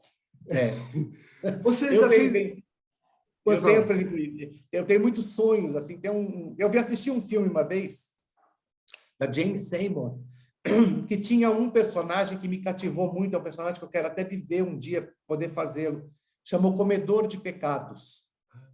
É um homem que vive alijado daquela aldeia, no meio do mato, e ele só é chamado para comer alguma coisa quando alguém morre, que se estende um pano em cima dessa pessoa, coloca-se as pessoas, os vizinhos, colocam maçã, bolo, espiga de milho, pamonha, e aí chamam, eles viram de costas, que ninguém pode olhar para ele, porque senão você vai ver os pecados de todas as pessoas que ele já comeu, e ele vai, e é a única hora que ele se alimenta. Eu gostaria muito de escrever isso, mas eu parei, eu tenho a resenha dele. Não consigo. Eu sento aqui nesse computador e eu fico, gente, não. Aí não vem. Aí eu levanto, já fico puto, falo, não, chega, isso não é para mim, não. A gente está acabando, mas eu queria saber de você o seguinte: você já fez um grande vilão na TV? Um grande vilão? Não. Eu fiz o Zacarias, que seria um grande vilão, mas que no final ele não era o grande vilão da história. O Zacarias de Pérola Negra, a novela mexicana tem vários vilões, né? Mas ele era um vilão. Ele era tido como, ele era não chegava a ser um vilão.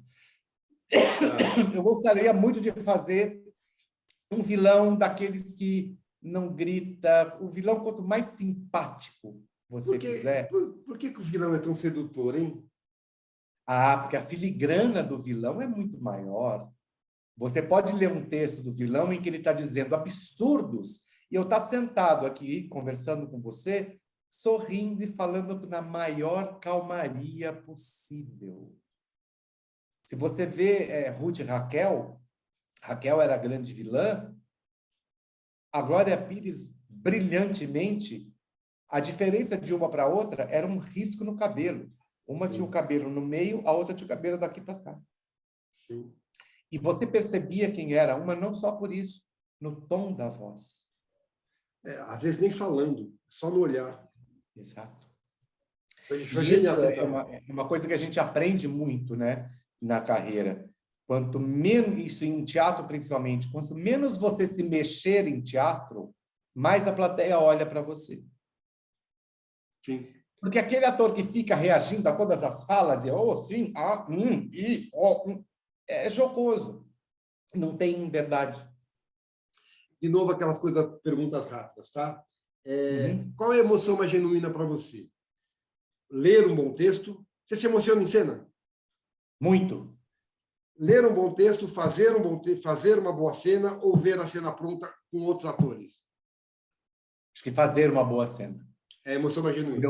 quando eu saio de lá e escuto, como escutei algumas vezes na minha carreira, o diretor via assim e falou assim, levou o capítulo para casa hoje, né? Eu fiz, oi? Levou o capítulo. Eu falei, o que é isso? Eu falei assim, você arrasou nas cenas. Estava muito bom. Isso, para mim, é muito prazeroso. Você saber que o meu dever foi cumprido e com dignidade, com prazer e com carinho. A edição no audiovisual é uma coisa, a gente sabe, muito importante. Mas acontece que pode ter acontecido com você e, de repente, você ter feito uma cena que você achou muito legal e, na hora que foi para o ar, ela foi ou cortada, ou tirada, ou retalhada. Qual que é a sensação? A sensação é de querer ver aquela cena no ar, porque nesse filme do Gato Galáctico, eu tenho uma cena com ele que eu faço num observatório, em que o ET conta para ele por que ele veio para a Terra, sem que ele souber, ele já está desconfiado que ele é um ET. E a cena era eu e o Ronaldo, menino brilhante, e era muito linda. Nós fizemos o bate-bola, tivemos que gravar 3 vezes, porque muda a lente, né? Cinema tem isso, muda o ângulo, muda a lente. E quando terminou, foi prazeroso demais. E quando eu fui ver o filme, essa cena não entrou. É uma cena grande, bonita, mas ela não está. Frustra? Não, não é que frustra. Assim, eu entendo que para o tempo que tem que ter um longa-metragem de 1 hora e 15, mais ou menos, aquela cena poderia deixar aí, aquilo é dito pelo outro personagem, é dito várias vezes durante a projeção, né? Mas eu queria ver a cena, para eu ver como é que saímos nós dois, como é que ficou. Mesmo não gostando de se ver, essa cena você queria ver? Queria. Que engraçado. Porque assim, eu estava com um menino que é um influenciador digital, que criou um personagem que é querido pelas crianças, de uma ingenuidade maravilhosa a personagem. Eu queria ver o nosso embate ali. E aí depois eu tive, no segundo filme que eu fiz com ele também, que a gente gravou esse ano, que vai ser lançado o ano que vem, que é o Cronópolis, a Cidade Perdida, em que eu fui chamado para fazer o avô dele. E a gente tem uma ceninha desse tamaninho, é um embate pequenininho, e eu já vi nele uma mudança de interpretação. Olha, vi nele. Isso também é legal, né? Você vê a evolução. É prazeroso demais. Você vê uma pessoa jovem que ganha dinheiro com uma coisa de internet, que não está deslumbrado com aquilo, e está querendo, hoje em dia, ele quer montar um polo cinematográfico dele, na cidade de Florianópolis. São as últimas 5 perguntas, te prometo, tá? 3 delas são rapidinhas. Você deve ter vivido sucessos e fracassos. Dentro da tua concepção do que é cada um. Eu te pergunto, o bom do fracasso e o ruim do sucesso? O ruim do sucesso é que te cobram muito. Você é muito cobrado depois, porque você fez uma coisa de grande sucesso. Parece que você não pode errar. E na vida a gente está para aprender com os erros. E o bom do fracasso é que você aprendeu com aquele erro e está modificando. Mas eu nunca encaro um fracasso como fracasso e um sucesso como sucesso. O sucesso eu estaria me colocando num pedestal, e eu não quero ser troféu. E o fracasso eu estaria me colocando num pedestal de um troféu menor. Não. Não tenho isso. Não sou o troféu. Como público, Blota, o que é pior para você? Um bom texto na boca de atores não tão bons ou um mau texto feito por bons, excelentes atores? Nossa, eu acho que existem atores que ainda não estão preparados para determinados textos. E isso não é que eu fique, ai meu Deus, por que não me chamaram para fazer? Eu falo assim, porra, esse cara podia ter estudado um pouquinho mais. Por que ele não deram para outra pessoa? Pegasse esse menino e botasse em outro personagem. Está começando agora. Então, assim, eu fico muito pesaroso com isso, entendeu? Eu acho que tanto um quanto o outro incomoda. Mas é aquela coisa, é o erro e você vai ter que aprender com ele. Se você não aprender, você vai cair nele de novo, e de novo, e de novo, até a hora que você aprende. a teledramaturgia, sobretudo a teledramaturgia, está passando por um período de transformação. Uhum. Você, na tua trajetória, deve ter pego algumas transformações. Como é que você vê o futuro da telenovela? Você acha que vai Eu espero acabar? que... Não, acabar não. Eu acho que não acaba.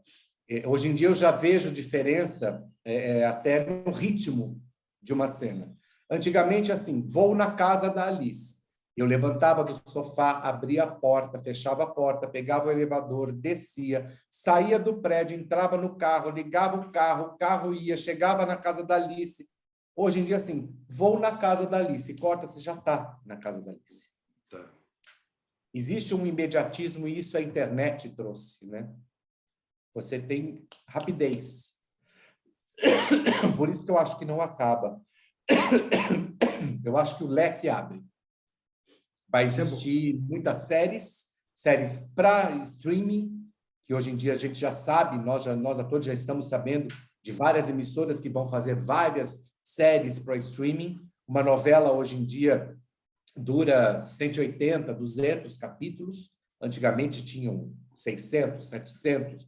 Redenção ficou 5 anos no ar, né, sendo gravada, mudava-se elenco e tudo. Eu acho que é isso. Eu não acho que acabe.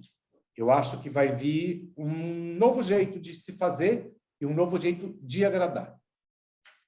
Estamos acabando, vou fazer as duas últimas perguntas. Tem um monte de coisa para perguntar, mas eu faço de propósito para poder te chamar numa próxima oportunidade. Não falei, por exemplo, de a tua visão como resgatar público para teatro. Isso é para um outro momento, tá? Para uma outra entrevista. As duas perguntas finais que eu quero te fazer, já te agradecendo, já sendo muito grato a você pela simpatia, pela disponibilidade. Mas espero que você tenha gostado como eu gostei. Eu sempre aprendo. É maravilhoso, sempre é maravilhoso bater papo, sempre é maravilhoso. Então, Blota, a gente falou quase 30 anos de carreira, né? Quase 30 anos, 3 décadas de carreira. Não sei quantos personagens somados você fez no teatro, no cinema. Vamos calcular aí uma centena de personagens de diversas importâncias. A pergunta que eu te faço é: o que essas 100 vidas acrescentaram à sua vida? Você seria uma pessoa diferente, tivesse tido uma outra trajetória, tivesse desistido em algum momento, como pensou várias vezes, e fosse fazer outra coisa? Você seria uma pessoa diferente? Seria a pessoa mais frustrada da face da Terra. Eu não me vejo em outra profissão. Muitas vezes, assim, a gente pensa em desistir porque a vida, ela te dá, ela é imediata, ela não tem o tempo que venha o projeto para você, né? Eu seria a pessoa mais frustrada da face da Terra. Faria outra coisa, estaria fazendo outra coisa, não sei o quê, não me vejo em outra profissão, mas com a mesma dedicação, com o mesmo respeito pela profissão, seja qual for a profissão, eu respeito muito as pessoas que têm essa profissão, mas não seria tão prazeroso como é saber que eu cheguei em casa, 3 horas da madrugada, eu tive que ir para meio de uma fazenda, passar um frio desgraçado, encher meu corpo de gelatina gelada, esperar o corta e muda a câmera, não seria tão prazeroso. Então, por exemplo, sei lá, fazendo outra coisa de madrugada. Você está dizendo para mim que o ator fez o homem um pouco mais feliz. Sim, muito. Agora, com os olhos da generosidade que você não se vê na cena, quem é Blota Filho? Geraldo Blota da Silva Filho, é isso? Não, Geraldo Blota Filho. Não tem o da Silva? O Geraldo Blota Filho é filho de um caipira que veio do interior, de uma ex-atriz de rádio que era dona de casa, que passaram muitos perrengues na vida para criar os 6 filhos. Se alguém na minha casa, e eu não peguei essa fase, passou fome, foram os meus pais, não os meus 3 irmãos mais velhos, e que aprendeu com a humildade e com a generosidade e o respeito que esse casal se tratava e que era tratado pela vida e tratava a vida, conseguiu fazer hoje o Blota Filho? Eu posso dizer que o Blota Filho, que diz que aprender esse respeito, sempre foi muito respeitoso, sempre foi disponível, objetivo. O nosso contato foi muito rápido, foi muito objetivo. Eu te agradeço muito por isso, te agradeço por essa entrevista. Muito obrigado, Blota. De verdade, de coração. Eu agradeço você, vou estar sempre à disposição, se você quiser bater outros papos. Se eu tiver com uma agenda, a minha agenda agora está mais calma, né? Já fiz o outro longa, já terminei as dublagens todas que tem que fazer, então vou estar aqui. Eu estou sempre à disposição. Se eu não estiver trabalhando, a gente pode bater papo via telefone. Obrigado, Blota. Um beijão. Eu te agradeço. Fica com Deus.